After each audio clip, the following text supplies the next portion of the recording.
natin to patagalin mga bay.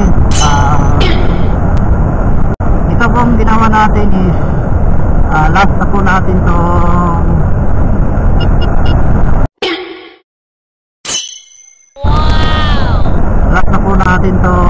gamit sa ating SD cam. Kita ninyo naka dual cam tayo kasi itong SD cam natin mga bay, ibinta na po natin to. Doon natin to ibinta kay Joseph Motovlog kasi nasira yung camera ni Otol. Itong SD cam naka microphone, may microphone na po si SD cam mga bay, nakita ninyo yan, naka ano na po siya mga bay, black heating with chin mount. Pero yung chin mount mga bay hindi ko kasabay pa binta kasi wala na tayong chin mount. Tatlong battery at naka-lens ng GoPro Hero 4 mga bay. So ito po ang naka-the-best sa ating SD cam dahil na-upgrade na po natin ito mga bay. So nakita ninyo na wide yung kuha sa ating camera, diba? Sim lang sila sa wide sa ating Hero 4 Silver, pero hindi gaya sa GoPro na mas wide talaga. Pero ito, pag small vlogger ka pa, motovlogging, ayos na to mga bike. Goods na tong SD cam 4K Wi-Fi mga bike. Pero sa iba dyan na magamit ng ganito SD cam na 4K Wi-Fi, dapat i-upgrade niyo ang lens mga bay ng Hero 4 Silver na lens na 170 degrees wide angle. So excited na may angkas mga bay, subukan natin to. So yan ang masishare lang natin.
Pasubo tayo sa may angkas next time. Same kami na may angkas. Wala talaga mga bay, logi talaga tayo pag medyo paangat yung daan. Pero yun, medyo paahon na. Kaya nakabawi rin tayo. So shout out sa XRF. Nag-challenge tayo. Ayan. Dito na tayo, malapit na tayo.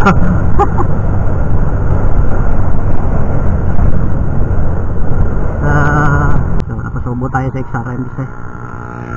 Ayan.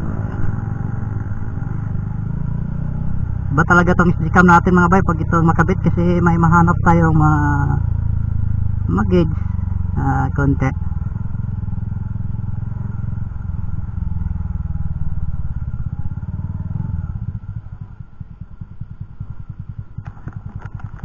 Magandang dilag. Wow! Ay! Gusto ko yung nabihan. Yan mga bay, nanervyos naman yung asawa natin kasi may kahabol tayo. Pre! Ayan, grabe bay.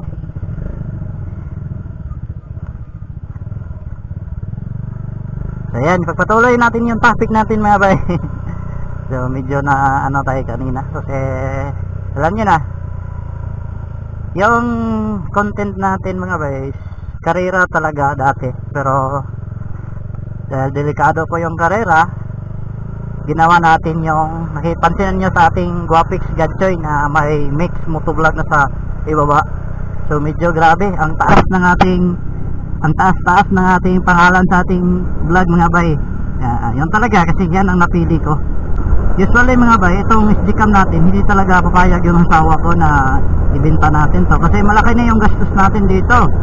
Una yung pag-upgrade sa ating lens, yan may kasama pang extra 2 batteries. Kaya ayan, medyo remembrance po to sa atin mga bay. May ang tawag niyan, may memorable na po itong sa ating camera kasi ito yung pinakauna natin camera mga bay. Una natin pag simula natin pag vlog, ito po yung SGCam ang ating gamit na una mga bay. Pagkarating to sa akin dati mga bay, na-remember ko pa na grabe ang saya ko mga bay kasi may cam na tayo. Pero hindi po ako na-satisfied kasi yung original lens talaga nito mga bay, konti lang talaga ang kuha niya, hindi siya wide.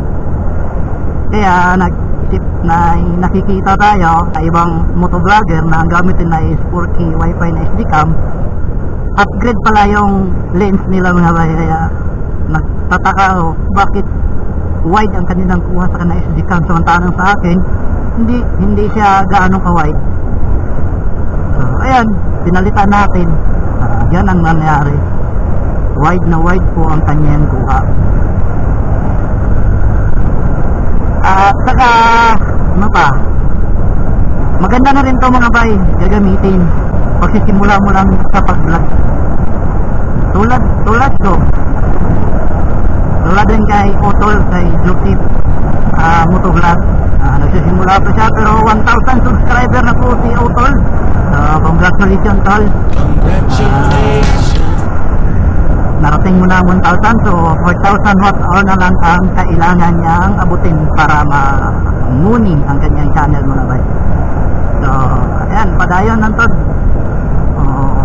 Huwag mawala ng pag-asa. Dati kasi ako, yung bago pa ako nag-vlog, grabe, yung may makikita akong ibang motovlogger na may advertise, nagpag-isip ako mga bay na kaya sa aking channel to na mamonetize tayo, magka-ads tayo.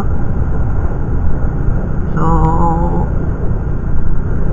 pero para sa akin hindi talaga ako nawala ng pag-asa. Pero yung una ko talagang nakikita dito sa Valencia mga bay na monetize na motovlogger is si Rusty Rider mga bay.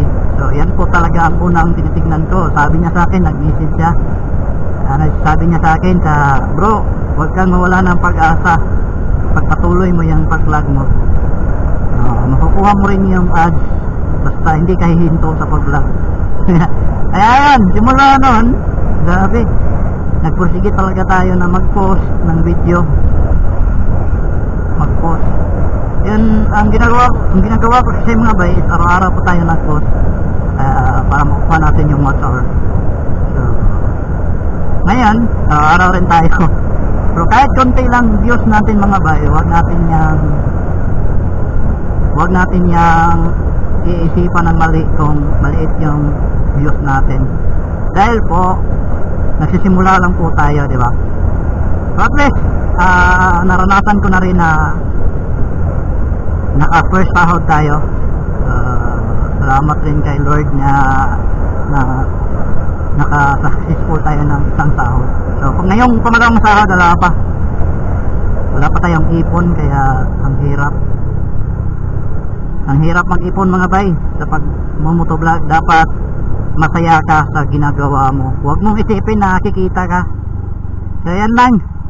So bye bye SGCam. So padulong na rin kay Otol mga bay. So ngayon kinuha na ni Otol yung camera natin, yung SGCam natin. So bye-bye SGCam. So nandyan sa likuran natin si Otol. So ipauna natin. So sabay kami papunta doon sa titihan natin kasi si Otol papuntang Maramag yan. So Joseph motovlog ang kanyang channel mga bay. Paki-subscribe ang kanyang channel mga bay. Joseph motovlog. Yan, makikita ninyo ngayon. So Kasunod na to. So ayan si Otol. So kita naon to na akong kamera sa iya. Nindot kita naon. Astig kayo.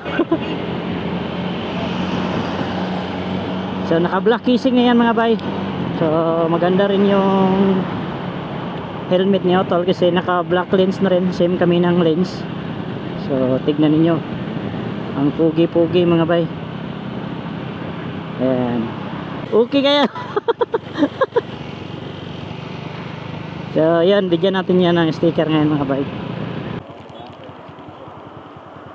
So ayan, kay Joseph Motovlog. So Otol na ko mga bay, so shout out. Wow. Bira tol.